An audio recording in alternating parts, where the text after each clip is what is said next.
Hello friends, welcome back to my channel. तो आज के इस वीडियो में मैं एक्सप्लेन करने वाली हूँ 2025 में आई मूवी मैसेज को। तो आइए शुरू करते हैं। मूवी की शुरुआत में हम देखते हैं रीचा नाम की एक लड़की को जो एक डांसर है। वह शादी के लिए दिवाकर नाम के लड़के से मिलती है। दिवाकर एक डॉक्टर है और उसका खुद का क्लिनिक है। दोनों एक दूसरे को पसंद कर लेते हैं। परिवार की सहमति से दोनों की शादी हो जाती है। नए घर में रीचा का बहुत अच्छे से स्वागत होता है। सब बहुत खुश होते हैं। अगली सुबह रीचा किचन में जाती है तो माँ पहले से ही खाना बना रही थी। रीचा कहती है कि मैं मिक्सर में चटनी बना देती हूँ। तो माँ कहती है कि तुम्हारे पापा को सिलवट्टे की पीसी चटनी ही पसंद है। मिक्सर में चीजें कटती है और सिलवट्टे पर पीसने से स्वाद में फर्क आता है। रीचा खाना बनाते हुए बीच बीच में टेस्ट भी करती रहती थी। रीचा दिवाकर को चाय देती है तो दिवाकर आधी चाय दूसरे कप में डाल के रीचा को भी दे देता है। इस बात से रीचा बहुत खुश होती है। रात को माँ बर्तन धो रही थी तो रीचा कहती है कि अभी रहने दीजिए, कल काम वाली आएगी तो वो धो देगी। पर माँ कहती है कि रात को किचन का सब काम खत्म कर देना चाहिए। रीचा कहती है तो मैं कर देती हूँ। माँ कहती है नहीं, आज रहने दो। रीचा अपने रूम में जाती है तो दिवाकर उसे रोमांस करने लगता है। रीचा कहती है कि आज उसने कुछ ज्यादा खा लिया है इसलिए उसका मन नहीं है, लेकिन दिवाकर उसकी बात पर ध्यान नहीं देता और उसके साथ फिजिकल होता है बिना उसकी मर्जी के। माँ हमेशा पूरा किचन साफ करके ही सोने जाती थी। रीचा को यह बात अच्छी नहीं लगती है कि उसके मना करने के बाद भी दिवाकर ने उसकी बात नहीं मानी। माँ हर सुबह जल्दी उठ के घर के काम में लग जाती थी। अपने पति के कपड़े निकाल कर रखती है, उनकी चप्पल बेड के पास रख देती है। उनके उठने पर उन्हें अजवाइन वाला पानी देती है। फिर किचन में खाना बनाने जाती है। रीचा भी उनकी हेल्प करती है। दिवाकर हर सुबह टेनिस खेलने जाता है। पापा अखबार पढ़ते हैं और फिर नौकर से मालिश करवाते हैं। रीचा किचन में थी तभी दिवाकर उसे आवाज लगाता है। रीचा कमरे में जाती है तो दिवाकर कहता है कि मेरे कपड़े निकाल दो। रीचा पैंट शर्ट निकालती है। रीचा मजाक में कहती है कि पहना भी दूं क्या? तो दिवाकर कहता है कि हाँ क्यों नहीं। नाश्ता बन जाता है। दिवाकर और पापा जी खाने बैठते हैं। रीचा और माँ उन्हें खाना सर्व कर रहे थे। रीचा उन्हें रोटी देती है लेफ्ट हैंड से तो पापा कहते हैं कि लेफ्ट हैंड से तो भिखारी को भी नहीं देते। रीचा माँ से कहती है कि आप भी बैठकर नाश्ता कर लीजिए तो पापा कहते हैं कि इनको कौन सा क्लिनिक जाना है। रीचा कुछ कहने ही वाली थी तभी माँ उसे गर्म रोटी लाने को कहती है। रीचा दिवाकर को रोटी देती है। इसके बाद वह गर्म रोटी पापा के लिए लाती है पर पापा रोटी लेने से इनकार करते हैं और चाय बनाने के लिए कहते हैं। वो चाय बना के पापा और दिवाकर को देती है। रीचा उम्मीद कर रही थी कि दिवाकर उससे चाय शेयर करेगा पर आज ऐसा नहीं करता और क्लिनिक चला जाता है। पापा के बाहर जाने से पहले हर दिन माँ उनकी चप्पल निकाल कर बाहर रख देती थी। दिवाकर और पापा खाने के बाद अपनी जूठी प्लेट्स टेबल पर ही रखकर चले जाते थे। उनको जाने के बाद रीचा और माँ खाती है। रीचा की बबल नाम की फ्रेंड है, वो भी डांसर है। वो रीचा को डांस रिहर्सल के लिए बुलाती है लेकिन रीचा को घर के काम से ही फुर्सत नहीं मिलती थी। रीचा की ननद फॉरेन में अपने पति के साथ रहती है। वो प्रेग्नेंट है। माँ से वीडियो कॉल पर बात करते हुए वो कहती है कि वह कुछ दिनों के लिए उनके पास आ जाए। माँ जाने की तैयारी करने लगती है। वह अपनी बेटी के लिए खाने की अच्छी अच्छी चीजें बनाने लगती है। रीचा भी उनकी हेल्प करती है और बीच बीच में चख भी रही थी और सीख भी रही थी। माँ चली जाती है और घर की सारी जिम्मेदारी रीचा पर आ जाती है। अगली सुबह रीचा जल्दी उठ के चाय बना के पापा को देती है लेकिन पापा कहते हैं कि मैं सुबह सुबह चाय नहीं अजवाइन का पानी पीता हूँ। रीचा उन्हें अजवाइन का पानी बनाकर देती है और किचन में नाश्ता बनाने लगती है।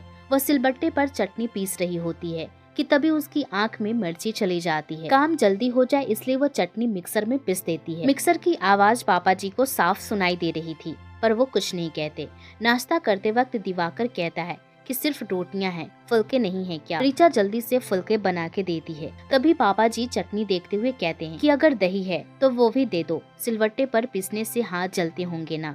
कोई बात नहीं, अकेले क्या क्या संभालोगी? आपकी मम्मी को तो सब करने की आदत है। क्लिनिक जाने से पहले दिवाकर रीचा के पास आकर कहता है कि एक किस दे दो तो रीचा कहती है कि मुझसे बदबू आ रही है। दिवाकर कहता है कि तुम किचन की तरह महक रही हो, ये दुनिया की सबसे अच्छी खुशबू होती है। दिवाकर क्लिनिक चला जाता है। इसके बाद रीचा किचन की साफ सफाई करती है। काम खत्म करके वो ईयरबड्स लगाकर अपनी डांस वीडियोस देखने लगती है।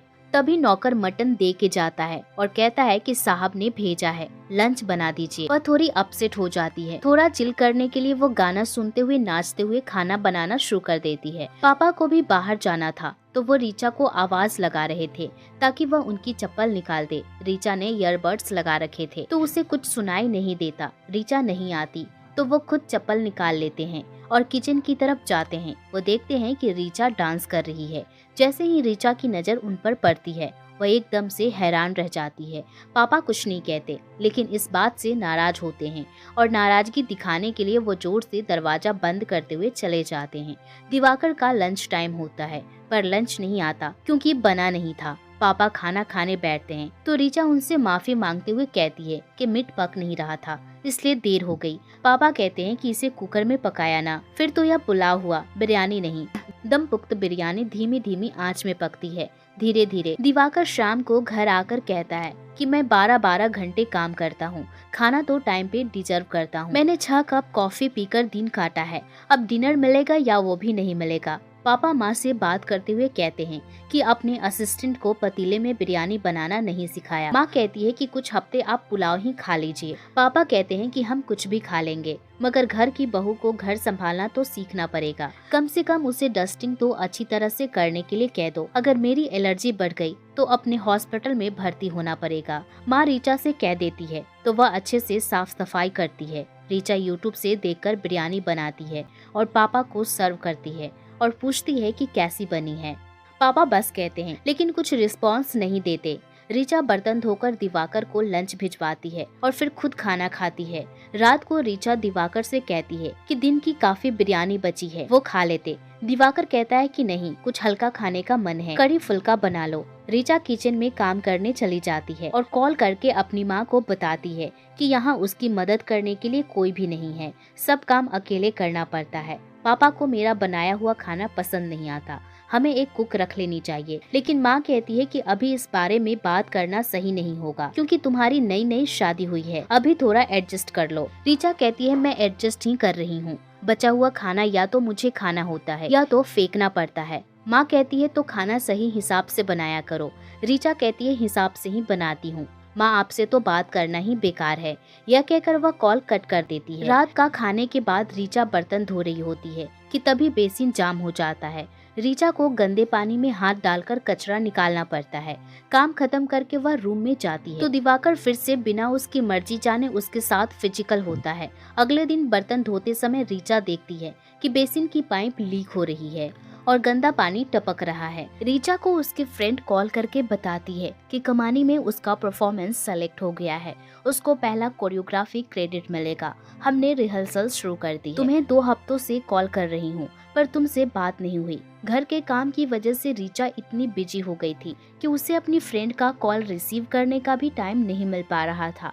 रीचा ज्वाइन करना चाहती थी पर कहती है कि मेरा आना मुश्किल होगा। फ्रेंड कहती है कि परफॉर्मेंस तो देखने आ जाओ। रीचा को पता था कि वह उसे बुलाने के लिए फिर से कॉल करेगी और वो जा नहीं पाएगी, इसलिए वो अपनी फ्रेंड का नंबर ब्लॉक कर देती है। रीचा वॉशिंग मशीन में कपड़े धोती थी तो पापा कहते हैं कि मशीन में पसीने के दाग नहीं जाते, रीचा को अलग से उनके कपड़े धोने पड़ते हैं। प्लम्बर बुलाने के लिए रीचा ने दिवाकर को मैसेज किया था पर उसने मैसेज देखा ही नहीं। शाम को दिवाकर जब घर आता है तो रीचा उससे कहती है कि क्या हम एक काम वाली रख सकते हैं क्योंकि मुझे खुद का काम शुरू करना है और घर के काम की वजह से मुझे वक्त नहीं मिल पा रहा। दिवाकर कहता है कि डांस करने से कुछ कमाई भी होगी या बस टाइम पास होगा।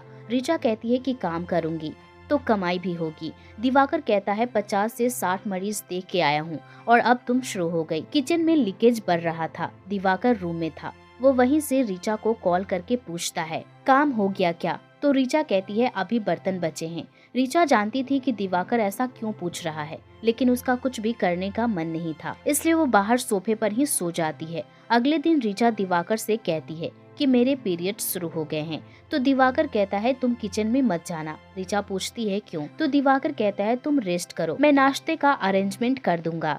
दिवाकर बाहर से नाश्ता ले आता है। वह क्लिनिक से घर के काम करने के लिए एक औरत को भेजता है। रीचा डस्टिंग करने लगती है तो वो औरत कहती है कि आप आराम करो, वैसे भी इस घर की औरतों को आराम मुश्किल से ही मिलता है। रीचा उससे पूछती है कि काम वाली मिल जाएगी क्या, तो वो कहती है कि मैं बहुत लोगों को लेकर आई पर यहाँ कोई भी नहीं टिक पाई और सब काम में बहुत मीन मेक करते हैं। रीचा के पीरियड्स खत्म होने तक यही औरत घर के सब काम करने वाली थी। काम वाली अपने अनुसार ही खाना बनाती थी, तो पापा और दिवाकर को पसंद नहीं आ रहा था। वह रीचा के पीरियड्स खत्म होने का इंतजार कर रहे थे ताकि वह खुद किचन में काम संभाले। रीचा अपने डांस वीडियोज देखती रहती थी। वह दोबारा से अपना डांस करियर शुरू करने का सोचती है। रीचा डांस अकेडमी में डांस टीचर के लिए अप्लाई कर देती है। पीरियड्स खत्म हो जाते हैं तो खाना सर्व करते हुए रीचा पापा से कहती है कि मैं सोच रही हूँ कि जॉब कर लूँ। मैं बचपन से डांस कर रही हूँ और 4 साल से सिखा भी रही हूँ। मेरा खुद का डांस ट्रूप भी है। दिवाकर कहता है कि यह तो तुम्हारी हॉबी है, हॉबी को जॉब कौन बनाता है। पापा दिवाकर की बात से सहमत होते हैं और कहते हैं कि दिवाकर सही कह रहा है और यह सब हमारी फैमिली में अच्छा भी नहीं लगेगा।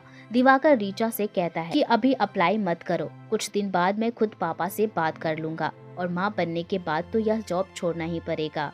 रीचा इस बात से थोड़ी अपसेट हो जाती है। एक दिन उनके घर उनके रिश्तेदार टुन्नू भैया और बिन्नी भाभी आती हैं। टुन्नू भैया शिकंजी बनाने को कहते हैं। दिवाकर हॉट कॉफी और पापा के लिए चाय बनाने के लिए कहता है। वो सब कुछ बना के लाती है तो ये लोग बोतल खोल लेते हैं। बिन्नी भाभी कहती है कि लाई है तो पी लीजिए। टुन्नू भैया टेस्ट करते हैं और कहते हैं कि शिकंजी बनाना एक कला है। शिकंजी नींबू पानी की तरह नहीं होती है। बिन्नी भाभी कहती है कि यह घर है, कोई ढाबा नहीं है। टुन्नू भैया कहते हैं कि बीबी कमाती होना तो धौस हमेशा जमाती है। वह खाने का पूछते हैं तो रीचा कहती है कि खाना बन गया है, लेकिन वह लोग मटन खाने की फरमाइश करते हैं। टुन्नू भैया कहते हैं मटन मैं बनाऊंगा। वह रीचा से मटन बनाने के लिए जो भी चीज जरूरी थी उनकी तैयारी करने के लिए कहते हैं। वह मटन बनाते हैं लेकिन पूरा किचन पूरी तरह से फैला देते हैं। इसके बाद फिर से 3 शिकंजी की फरमाइश आ जाती है। अगले दिन सबको नाश्ता करवाती है। दिवाकर के लिए लंच भिजवाकर जहां उसने अप्लाई किया था वह इंटरव्यू में जाने के लिए रेडी होती है। वह निकलने वाली थी तभी पापा उससे पूछते हैं कि तुम कहीं जा रही हो क्या। तो रीचा कहती है कि मैं इंटरव्यू के लिए जा रही हूँ। तो पापा कहते हैं कि मैंने जॉब के लिए मना किया है। वह कहते हैं कि दिवाकर की मम्मी ने PhD की है, लेकिन उनके लिए हमेशा ही परिवार फर्स्ट प्रायोरिटी रहा। रीचा उन्हें मनाने की कोशिश करती है पर पापा उसकी बात पर ज्यादा ध्यान नहीं देते। रीचा और दिवाकर रीचा के फ्रेंड के घर डिनर के लिए जाते हैं। खाना खाने के बाद दिवाकर जूठी प्लेट्स उठाकर रखने लगता है तो रीचा मजाक में बोलती है यहाँ तो तुम बहुत हेल्प कर रहे हो। दिवाकर कहता है मैं तुम्हारी मदद नहीं करता क्या। रीचा कहती है घर में तो आप टेबल से उठते तक नहीं। पापा के साथ खाने के लिए बैठते हैं और उनके साथ ही चले जाते हैं। दिवाकर कहता है क्लिनिक में मैं अकेला ही काम करता हूँ, क्या तुम वहाँ काम करने आओगी। रीचा कहती है तुम जाने दोगे मुझे काम करने, फ्री की कुक और काम वाली जो मिल गई है। रीचा ड्रिंक के नशे में सब बोल रही है। दिवाकर अकेले में रीचा से कहता है कि तुम यह सब क्या कह रही हो, तुम्हें क्या लगता है कि मैंने तुमसे इसलिए शादी की कि मुझे फ्री की कुक और काम वाली चाहिए थी। तुम मेरा मजाक बनाने के लिए मुझे यहाँ लेकर आई हो क्या। रीचा कहती है कि मैं मजाक कर रही थी। वह घर पर आ जाते हैं लेकिन दिवाकर का मूड अभी भी अपसेट ही था। रीचा कहती है कि गुस्सा होकर नहीं सोना चाहिए और उससे माफी मांगती है। दिवाकर मान जाता है और फिर से रीचा की मर्जी जाने उसके साथ फिजिकल होता है। दिवाकर हमेशा ऐसा ही करता था। वह कभी भी रीचा की सहमति नहीं लेता, न ही उसे इस बात से फर्क पड़ता था कि वह कैसा महसूस करती है। रीचा अब उसके साथ बिल्कुल भी कंफर्टेबल महसूस नहीं करती थी। दिवाकर ने अब तक प्लम्बर नहीं बुलाया था, पानी और बहने लगा था। रीचा दिवाकर से कहती है कि किसी को बेसिन ठीक करने के लिए बुला लो। दिवाकर यूं ही बात टाल देता है और कहता है कि मेरा बैग पैक कर दो, मुझे कॉन्फ्रेंस के लिए जाना है। दिवाकर कहता है कि पापा का बर्थडे आने वाला है, उनके दोस्त लंच के लिए आएंगे तो खाना अच्छा होना चाहिए। जाने से पहले वो फिर से रीचा के साथ रोमांस करने लगता है तो रीचा कहती है कि तुम क्यों हमेशा एक फॉर्मेलिटी के लिए रोमांस करते हो, यह सब मेरे लिए बहुत पेनफुल है। तुम यह सब क्या सिर्फ बच्चा पैदा करने के लिए कर रहे हो। दिवाकर कहता है तुम्हें बड़ा एक्सपीरियंस है और तुमने क्या खुद को कभी देखा है, तुमसे किचन की बदबू आती है। यह कहकर वह चला जाता है। करवा चौथ का दिन होता है। दिवाकर की बुआ घर आती है और रीचा से कहती है कि मैं तुम्हारी सास की कमी पूरी करने आई हूँ। किचन में बेसिन की लीकेज देख बुआ रीचा को कहती है कि घर जितना साफ रहता है उतना ही बरकत होती है। बुआ खाना बनाने लगती है और कहती है कि मुझे खाना बनाना बहुत पसंद है, तुम्हारी सास को मैंने ही खाना बनाना सिखाया था। रीचा उन्हें अपनी डांस वीडियो दिखाती है और कहती है कि मुझे डांस करना बहुत पसंद है। खाना खाते हुए पापा कहते हैं कि व्रत रखना सेहत के लिए बहुत अच्छा है। करवा चौथ और बाकी व्रत और प्रथाएं सोच समझ के बनाई गई है। हर प्रथा का वैज्ञानिक कारण जरूर होता है। बुआ पापा की हर बात से सहमत होती है। बुआ ने भी व्रत रखा हुआ था, पर बीपी की वजह से उनकी तबीयत खराब होने लगती है, तो ऋचा कहती है कि आप दवाई खा लीजिए, पर वह मना कर देती हैं। लेकिन ऋचा उनके लिए फिक्र करती है, इसलिए फिर से उन्हें दवाई खाने के लिए कहती है, तो वह गुस्सा हो जाती हैं और कहती हैं मुझे व्रत रखने में कोई दिक्कत नहीं है, अपने व्रत पे ध्यान दो। तुम्हारी सास कह रही थी कि खाना बनाते वक्त तुम्हें चुगने की आदत है, ऐसा न हो मटर पनीर बनाते हुए पनीर खा लो और सिर्फ मटर रह जाए। ऋचा देखती है कि बुआ पापा को उसकी डांस वीडियो दिखा रही है। दिवाकर ऋचा से कहता है कि तुम्हारा सोशल मीडिया प्राइवेट क्यों नहीं है और तुमने डांस वीडियो भी पोस्ट की है, इन्हें अभी डिलीट करो। ऋचा साफ मना कर देती है कि नहीं करूंगी, क्या कर लोगे। पूरा दिन बस ऐसे ही बीत जाता है। शाम को करवा चौथ की व्रत में होती है। ऋचा सबके व्यवहार के कारण अकेलापन महसूस कर रही थी। पापा का जन्मदिन आ जाता है। उनके दोस्त और रिश्तेदार मौजूद होते हैं। सब एंजॉय कर रहे थे और ऋचा अकेले किचन में काम कर रही थी। उसे अलग अलग स्वाद की 9 ग्लास शिकंजी बनाने के लिए कहते हैं। पार्टी में टुन्नू भैया डांस कर रहे थे, तो वो कथक स्टेप करते हुए दिवाकर से कहते हैं कि ये देखो तुम्हारी बीवी का डांस स्टेप। दिवाकर इस बात से थोड़ा चिढ़ जाता है और किचन में जाकर ऋचा से कहता है मैंने वीडियो डिलीट करने के लिए कहा था, लेकिन तुमने नहीं की और सबके सामने मेरा मजाक बन रहा है। वो चिल्लाकर पूछता है कि शिकंजी क्यों नहीं बनाई अभी तक, जल्दी बनाकर भेजो। ऋचा की भी अब सहने की हद पार हो चुकी थी। दिवाकर का व्यवहार उसे बिल्कुल पसंद नहीं आ रहा था। वह घर में सिर्फ एक नौकरानी बनकर रह गई थी। लीकेज इतना बढ़ गया था कि गंदे पानी से बाल्टी भर गई थी। वो गंदे पानी की बाल्टी उठाती है और उस पानी से ग्लास भरकर प्लेट में डालकर बाहर रख देती है। दिवाकर गुस्से में किचन में आता है तो ऋचा बचा हुआ गंदा पानी उस पर फेंक देती है और अपनी माँ के पास वापस चली जाती है। घर पर ऋचा के मम्मी पापा उसकी सिचुएशन समझने के बजाय उसे ही समझाते हैं कि जरा सी बात के लिए घर छोड़कर नहीं आना चाहिए, हम तुम्हारे साथ चलकर उन लोगों से माफी मांग लेते हैं। तभी वहाँ उसका छोटा भाई आता है और पानी मांगता है। माँ ऋचा से कहती है कि चलो तुम ठंडा पानी पी लो और अपने भाई को भी दे दो। ऋचा गुस्सा होकर कहती है कि नहीं दूंगी। मैं क्यों दूं? वो खुद नहीं ले सकता। माँ कहती है कि बेटा इतना क्या भड़क रही हो, तो ऋचा कहती है बेटा नहीं हूँ मैं, बेटी हूँ। जो इज्जत बेटों को मिलती है वो बेटी को भी मिलनी चाहिए। इतना कह के वो अपने कमरे में चली जाती है। वक्त बीत जाता है और हम देखते हैं कि दिवाकर ने दूसरी शादी कर ली है और दिवाकर की नई वाइफ भी दिवाकर और पापा की इच्छा अनुसार वैसे ही घर के काम करना शुरू कर देती है और माँ भी अपना काम कर रही होती है। ऋचा अपना डांस करियर फिर से शुरू करके अपना सपना पूरा करती है। इसी के साथ ही ये मूवी यहीं पे खत्म हो जाती है। इस मूवी में औरतों की एक ऐसी स्थिति को दिखाया गया है जहां उनको अपने ही परिवार में एक सदस्य के रूप में नहीं बल्कि सिर्फ एक जरूरत पूरी करने वाले इंसान के रूप में देखा जाता है। उसे या उसके काम को कोई इज्जत नहीं दी जाती। क्या ऋचा ने घर छोड़कर सही किया? दिवाकर और उसके पापा का व्यवहार अपने अनुसार सही था या गलत?